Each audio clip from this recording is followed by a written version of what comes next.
Welcome to Frictionless Commerce, the show for manufacturer and distribution leaders who need digital commerce to deliver on its promise. I'm your host, Matt Johnson. In each episode, we go behind the scenes into the data, the systems, and the processes that drive success. No silver bullets, no hype. I'm here to bring clarity to digital leaders about how transformation looks across the supply chain. In today's episode, I'm talking with Justin Johnson from Motivate. No, we're not related, but we do share the same 25 plus years of experience in the distribution technology space. In this conversation, we talked about relevant topics that distribution leaders are wrangling with right now. You're going to love this conversation filled with things like process automation, AI, data enrichment, and a lot more. Let's get into it. All right, Justin, welcome to Frictionless Commerce. It is an honor to have you join us, man. How you doing? I'm doing great, man. It's always awesome to talk to you, man. Thanks for having me. Yeah, absolutely. It's my pleasure. I'm always down to talk to you because you are always on the front lines of distribution and technology, and it seems like you've done so much in your career. I know that you've had some really great runs with different software ventures that you've spun up, and now you're on to the next thing, which we'll definitely get into here in a little bit. But for those who are listening and maybe they haven't seen your face or heard you talk before, I just want to start with just give me some background on how you got into distribution tech, because this is so niche, right? Like nobody just falls into it. It seems like it's such a tight-knit community. Everybody knows each other, and we're solving really unique, sometimes complex problems. So you're a problem solver. You're an entrepreneur. Tell me how you got into this world. Yeah, absolutely, Matt. I love telling the story because this is it's a fun market to work in. I've been building software for manufacturers and distributors for about 25 years.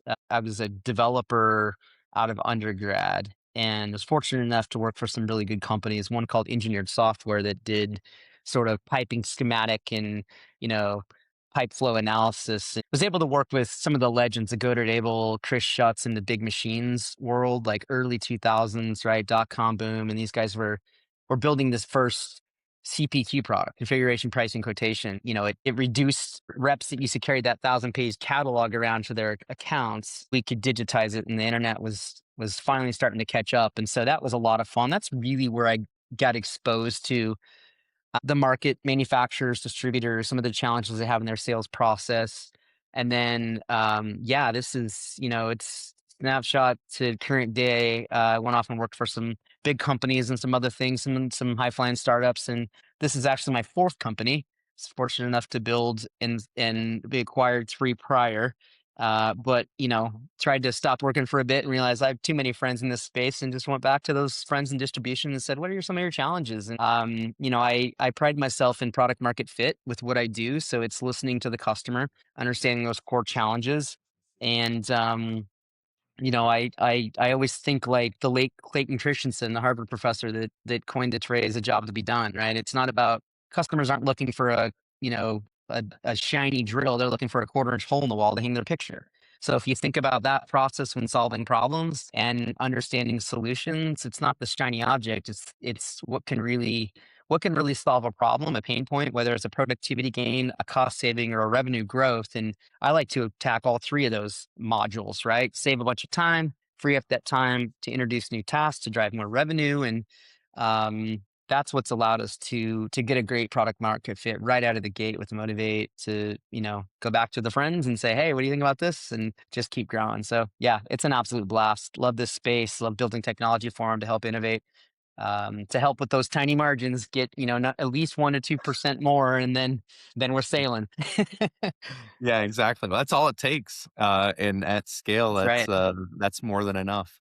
You know what I think about when I think about you is like there's founders who live in this industry, and then there are companies that are trying to move into it, right? Like, and maybe they have roots in retail or some other auxiliary industry. And I think that a lot of times you see like these software solutions come up to try to solve problems, and it feels like they're trying to pull the industry up or trying to pull them into a different direction. Whereas I feel like what you have done is really about meeting distribution where they're at Mhm. and helping them meet their customers where they're at. So just curious, like how is it that you're able to you know, get in with these distributors and identify, you know, the most painful points of friction in their operations? And I'm sure you've seen a lot, obviously, with, you know, your history, your background of building things. What do you see today as some of those biggest points of friction? And Mhm. obviously we'll talk about what Motivate does, but you know, there's plenty of it, right? And I'm just curious, you know, how do you see things fitting into distributor operations today that can really make those, like you said, 1, 2, 3 points of differentiation? Mhm. I can tell you, Matt, you're so good at this interviewing, man. You should consider professional podcasting. You're just I just love the smart questions. I mean, this is a huge conversation, right? Because the reality, and we've seen it over 20 years, everyone thinks they're going to save the distribution or manufacturing space, right? The last frontier. SaaS companies adopt technology every day and they use it for 6 months and churn and you just chasing, the tail the whole time. And somebody comes up with some idea and, oh, I'm going to save distribution. Distributors are smarter than any of them. Their businesses are so dialed. And what we love about distributors is they're so in touch with their customers. That's what they do.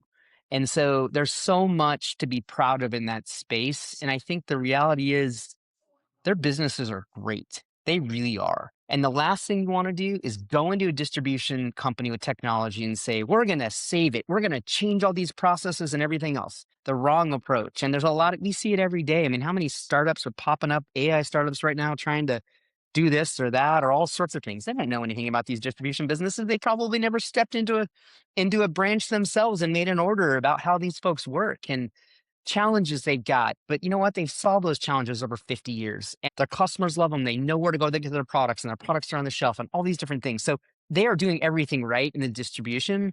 There's certainly opportunities for productivity gain, time saving, making their folks more efficient, getting them out of manually typing orders in, for example, and out from behind the desk and talking to customers to continually drive that influence they have in the community. And that's something that like Mark Dancer talks about all the time, right? Distributors as a cornerstone for the community. It's so true. It's like people don't realize that in the industrial row and that office that they continually look at have never gone into it. That office drives this entire community, whether it's pumps, valves, heat exchangers, anything, the processing facilities, the houses, the everything. So it's amazing how much value distributors have in communities that are just unrealized by the random person within that town. So to answer your question, we don't go into solving a problem with technology as changing any process. We go and understand that process. We don't want them to change anything because they're very effective at what they do. We want to accelerate that process to the next level. Right? So whether it's order entry, whether it's AP automation, whether it's, helping the branch understand their customer even at a deeper level to predict what they're looking to order that next month based on any number of things. So, we want to make them not just order takers, but facilitators and sort of consultants when it comes to that. So yeah, I mean, we're going to continually see technology come into this space thinking, oh, we're going to save these folks. They don't need saved. They're doing just fine, right? What it takes is people to understand their business process and work with them as partners, not just an IT vendor or a software company. I mean, how many times has somebody tried to sell software, take our money, and then disappear, right? We want to embed ourselves in that distribution group so that they can continually teach us on that next iteration of the product. And we can all 1 + 1 = 3. So that's how we think about it and how we've been successful so many times. But it's a partnership. It's not just another vendor showing up trying to do some AI whiz bang thing that no one cares about. I love that. I love that, man. You know, I think back to the early days in e-commerce in distribution. I remember, I mean, this was like 12, 13 years ago, and I had a B2B e-commerce platform. Sweet. And and I would go in and I would say, well, I understand this is the way you do it today, but you really should do it this way because this is what best practice looks like. Mhm. And I got so much, but plenty of people adopted it, but Yeah. there was so much pushback. And I was constantly struggling with helping them solve the adoption problem because they're like, well, 1% of sales is not going to cut it, right? Like I have 5 customers that use this. How do I level up? And so I'm like coming around these different angles, like, oh, you're just not, your sales team's not pushing it. You don't have the marketing to back it up, yada, yada, yada. I look Mhm. back on it. I see that as a failure on my part that has led to a totally different way of thinking about e-commerce. And it is exactly what you just talked about. It's not going in to an organization that is established, has been doing business like a machine for 50, 60, 100 years and going, everything you're doing is wrong, do it this way. But going in and understanding now that go in and say, you're doing this right. You're not broken, but technology can help what you're doing and the way you serve today more efficient, right? And you, like you were saying, how do I how do I take the people that are the best people in terms of relationships and, the customer facing experience? And how do I get them out of doing the manual order entry, the manual, answering questions and where's my order and all of that? That to me is where the real value is, it's not about coming in. Everybody in my world talks about transformation. And Mhm. I love transformation. I feel like it's a theme of my life. But when we say transformation, we're not talking about reinventing a really efficient cogwheel. We're talking about optimizing what's already there. That's Would you right. agree? Absolutely. Well said. Yeah, Yep. and so we talk about this evolution of technology and distribution. Um, you know, I was just at B2B Online a few months ago, Mhm. the event that was in Atlanta, and you couldn't walk 10 feet without running into AI, agentic Mhm. commerce conversations. And like all the vendors are pushing agentic commerce. And that is a fundamental transformational shift from the way that, customers are buying today. Mhm. And the funny thing that I found was that the gap between what the vendors were saying, the software companies, and the people I actually talked to who were the practitioners, the e-commerce managers, the marketers who are on the ground, they were like, I'm just trying to get my PIM to work. That's I still don't know how to get yeah. data in my PIM. Can you Right. help me with that? Right. What do you think? Where do you think the reality is and where we're heading? Right, like, because I think you're a realist, but you Mhm. also have a eye on the future. So, where are we Yeah. heading as an industry? What's realistic when it comes to AI and agentic Sure. commerce? Yeah, I mean, it's a great opportunity for distribution and AI and agentic and the whole conversation. And I think I've done a number of talks about this. It's for business leaders in the distribution space.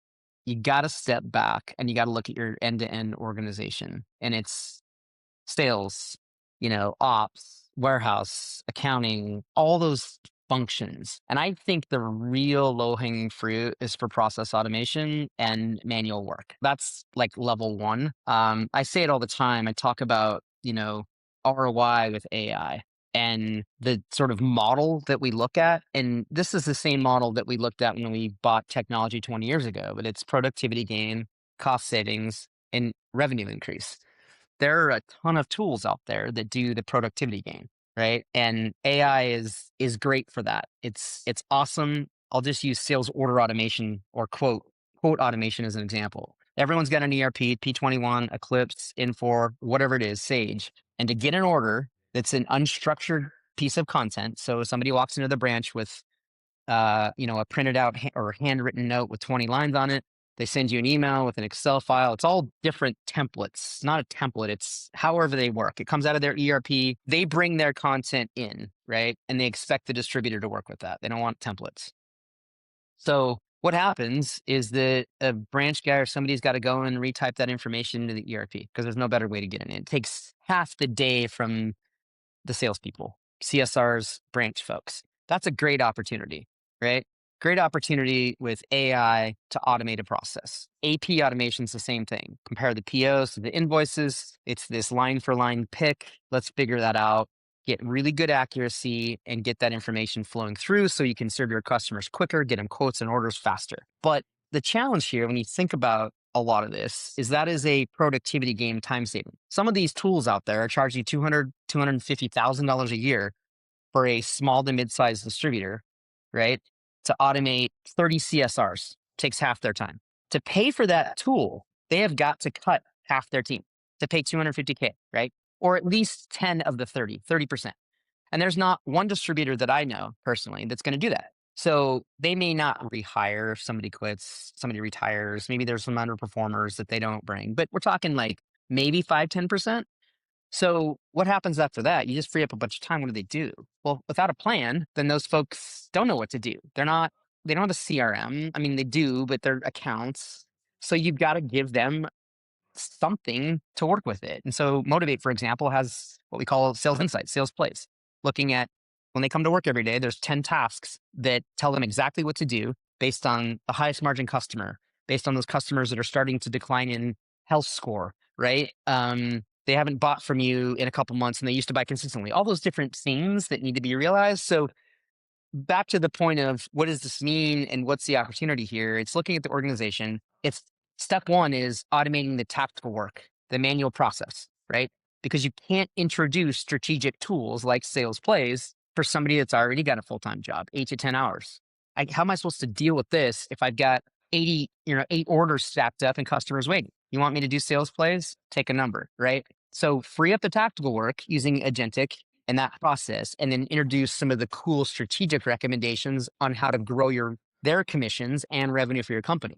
So that's the approach to look at because everyone's getting sold on AI tools, but step back, think about how much does this cost? Is the ROI there for productivity gain, cost savings, and revenue increase? Because if it's just productivity gain and it's an expensive tool, you're not going to repay that unless you cut staff or somehow find cost reductions somewhere. And saving somebody half the day isn't cost reduction. You still have the salary and restocking shelves. Sure, that's important, but it's not driving revenue. So that is essentially the approach that I would think about when it comes to AI. And just an example. Yeah, that's great. It really does come back to the basics and understanding like where you're trying to go, like establishing the vision, breaking down process. I find, just process documentation and, clarity across the organization about where our processes are and what we can do to make incremental improvements to those. It's really lacking at a lot of leadership teams. And, every business is just a bunch of processes. That's all it is, really, when you think about it, right? And That's right. and Well said. moving the needle on a process is the difference between profitability and not. And so Hmm. when I think about improving these processes, whether it's order entry or if it is quoting or if it is AP, these different areas of the business that have the ability to start automating existing operations. A lot of it comes down to, and the drum that I beat around here, which is data, right? A Yep. lot of it does end up coming down to data, duplicate data, inconsistent, incomplete data in perhaps different databases, siloed systems. How much of the stuff that you work on, how much of sort of the future of these tools depend on really good, clean, organized data. And how have you seen organizations not get the return that perhaps they were looking for because the data foundation was perhaps broken or dysfunctional? Hmm. Hmm. Yeah, it's a really, really good question. And, data is what you guys are phenomenal at, right? At Pivot Tree. And I think that when people think about data, sometimes they'll think about, okay, well, do I have incomplete basic data for my products? Do I not have, a long description, for example? I've got a short description and I've got a UPC and a part number and a SKU, but, you know, my short descriptions are 2 or 3 words and I just don't have that. um, and when we think about it, and I know you do this every day, we think about products and we think about attributes and characteristics to what make that product. It's, and then sort of what characteristics are more important for certain products, because in the end, data doesn't really matter unless it's, because everyone knows how to refer to these products. The CSRs inside are like, yeah, I know that, I know that, I know that. But when you start to incorporate technology, especially AI, the AI's got to be really smart to understand what I call the gobbledygook, the slang, the general phrase that the customer refers to.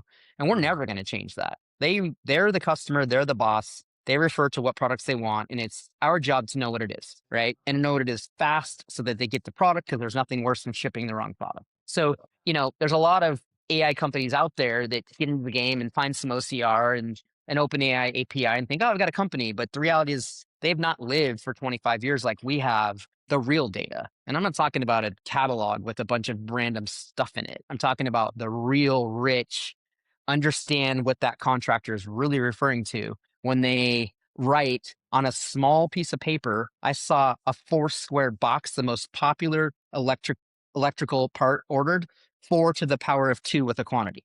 Like that's crazy. I've never even dreamt of that, but it happened because it was such a small, limited area to put it. Right. So data, working with organizations that understand and can enrich and break apart the true meaning of what that product is, way beyond a product ID, is everything in this world. Because, you got to understand what a customer means. And if technology is going to take some of this automation and process, it's got to know it front, back, and all over the place. And then it's got to continually learn. So that's my sort of soapbox when it comes to data. Having a clean catalog is one thing. Having the enrichment and the database and smarts to know what a customer means to match it to your product, that's what we're talking about. Yeah, exactly. And when I think about meeting the customer where they're at, and as opposed to trying to push, pull them along and get them to go and change the way that they Hmm. purchase, right?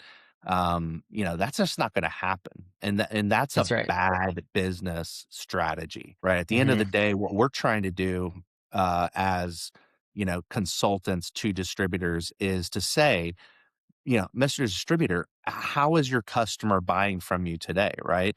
And how can we meet them at that point and just create a little bridge to make it that much easier, right?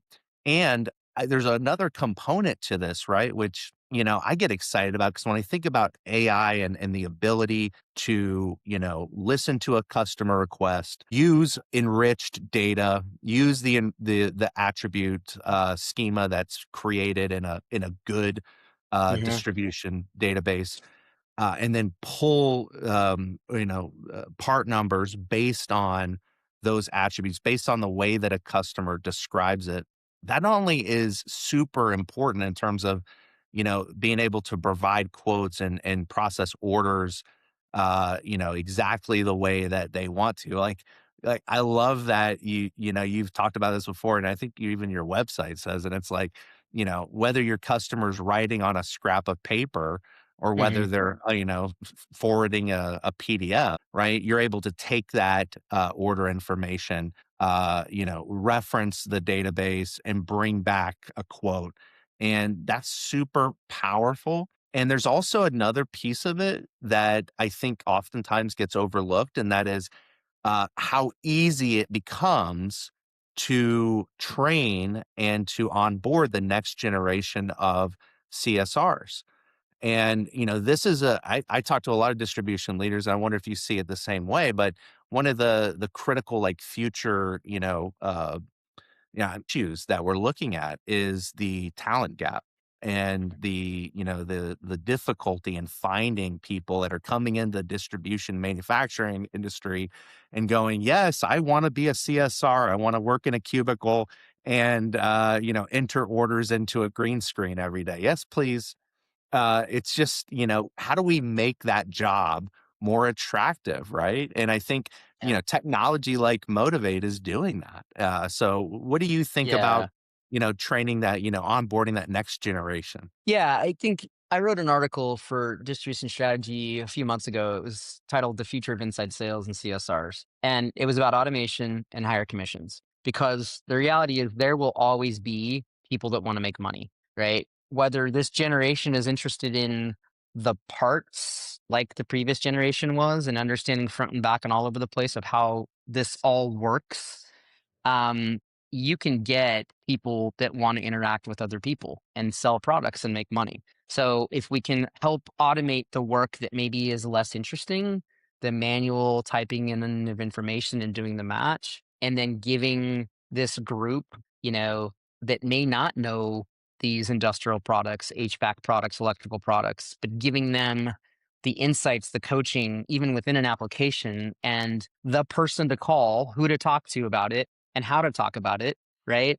That's a big cheat sheet right there. And then it's about relationships. And some people are great at it, others aren't. But if you get those that are great at relationships and you empower them with the knowledge quickly, it's not just understand the entire catalog, but understand who I need to call, what I need to talk about, and what is their application. It's very pointed and, it's sort of point and shoot kind of situation. Then a lot can happen, especially if you get hungry people that are ready to make money. But you don't make money when you're manually typing information into an ERP. You make money when that is 10% of the time spent checking it and getting out and talking to the next one, talking to the next one. And you're going to get more customers because that customer is not waiting in line at the branch. Their order or their quote's taken care of before they even get there. So that seems to be the future. I think even some folks that have been in these roles for a very long time or in, traditional looking at and challenging it, saying, I can enter that order. I know our product's better than any technology. Great. Let's work with that.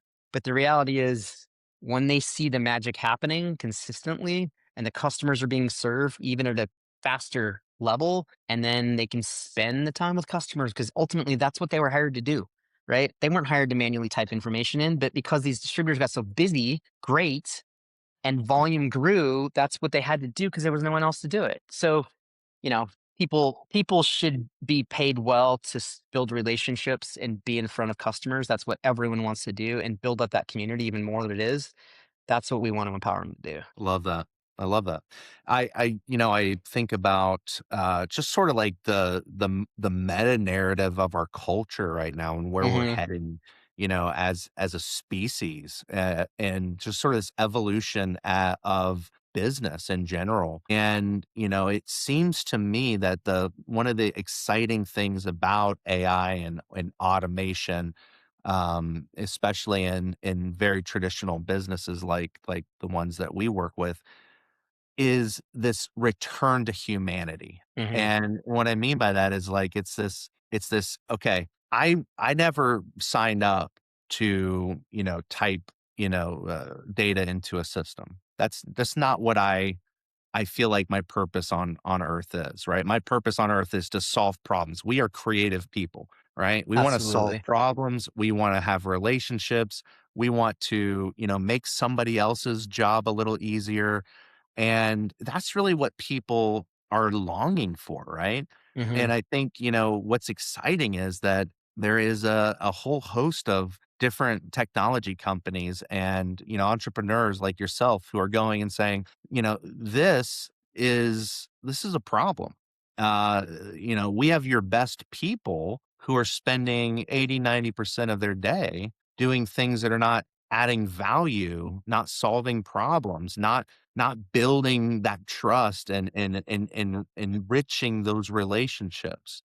This is very exciting what you're doing, Justin. I want to talk about Motivate. I want to understand a little bit Sure. better about especially how it connects to where distributors' customers are today. It's really, Yeah.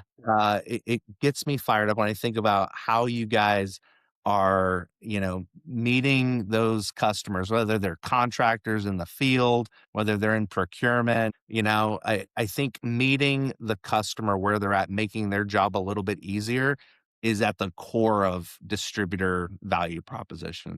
Tell us Yeah, a little you're bit more spot about on Motivate. for sure. Yeah. So there's really three main components of Motivate. The first thing is the sort of quote and order automation that I talked about. And that's, when a customer texts or emails or stops into the branch, we integrate with the ERP and automate that quote and order process about, 60, 70% of the time it takes with high accuracy. And then what we do is we empower that inside salesperson, the CSR, with a guided selling playbook. So they come to work every day. They've got 10 tasks. They just saved a bunch of time from the manual work. And, then they can it's a very guided, prescribed list that they can follow up with activities to ultimately grow revenue. So those are the first two pieces. I think from that perspective, it doesn't change the customer process at all. Those that want to interact with the branch, stopping in, they just get quotes 9% faster. It didn't take, they sent 200 lines in to an electrical distributor. It didn't take 3 days. What it typically would take, it takes 30 minutes at most. And they've got a quote. And then they're looking at it like, what is this? Are you sure this is right? This is not a mistake? Nope, this is it. Wow. And then they start to drive a little further to get to that branch from maybe ones that they've dealt with before. The loyalty goes up. It's amazing. Customer service is there and their salespeople are more present. That's the reality. They're more present because they don't have their head down stressing about getting through that paperwork or those 15 emails. They're able to call 30 minutes later and follow up and say, any questions on this quote?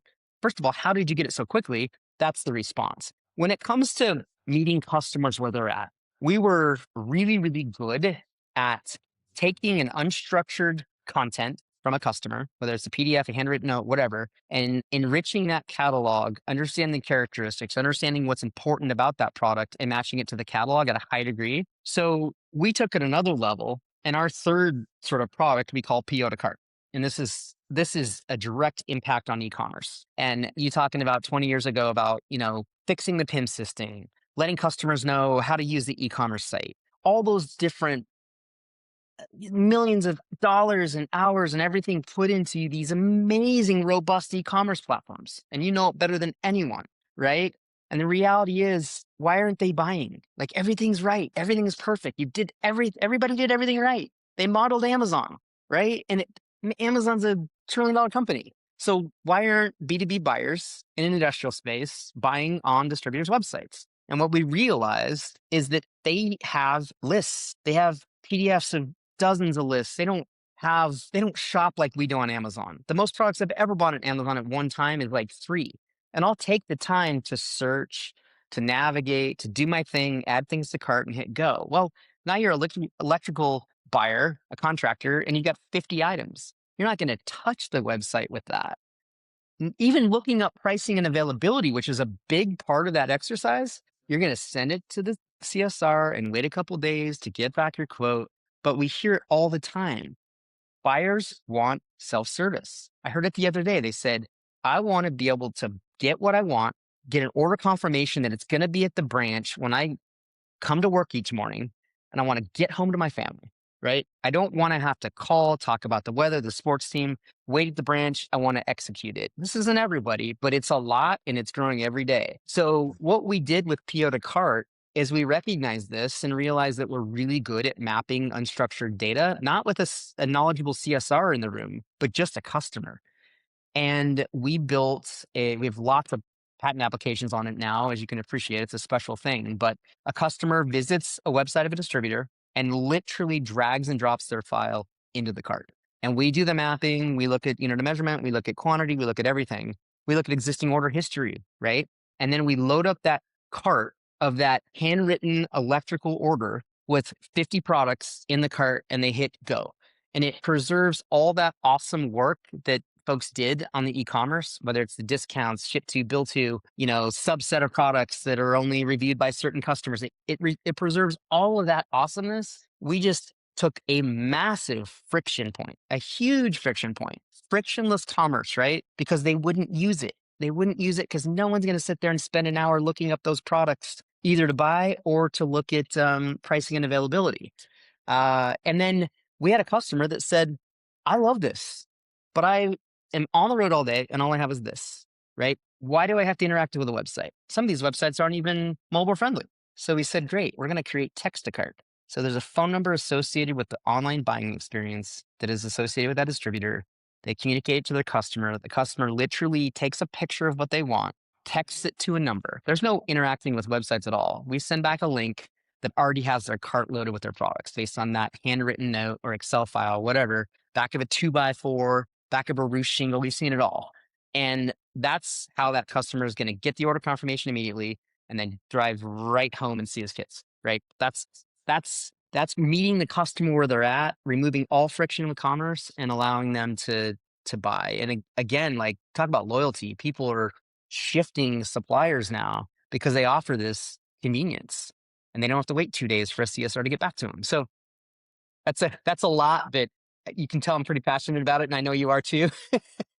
Yeah, I freaking love it. It is sort of the definition of frictionless commerce. And, there's lots of ways of, I break that out, right?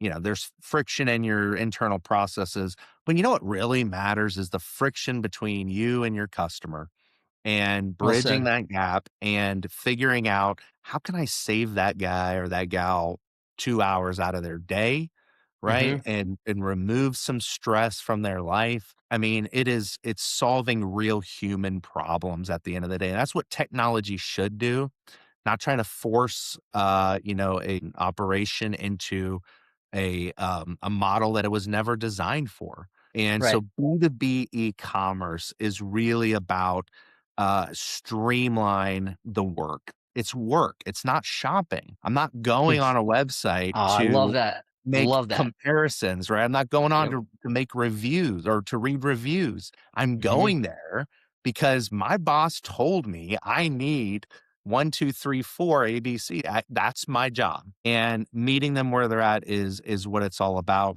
And none of it works very well if the data foundation's not there, if you don't have the processes well documented, and you have a strategy for how you're going to change the way Right. that your CSR team is working today, right? Like you've got to Yeah. have a plan. What are they going to do when they have all this free time on their hands, right?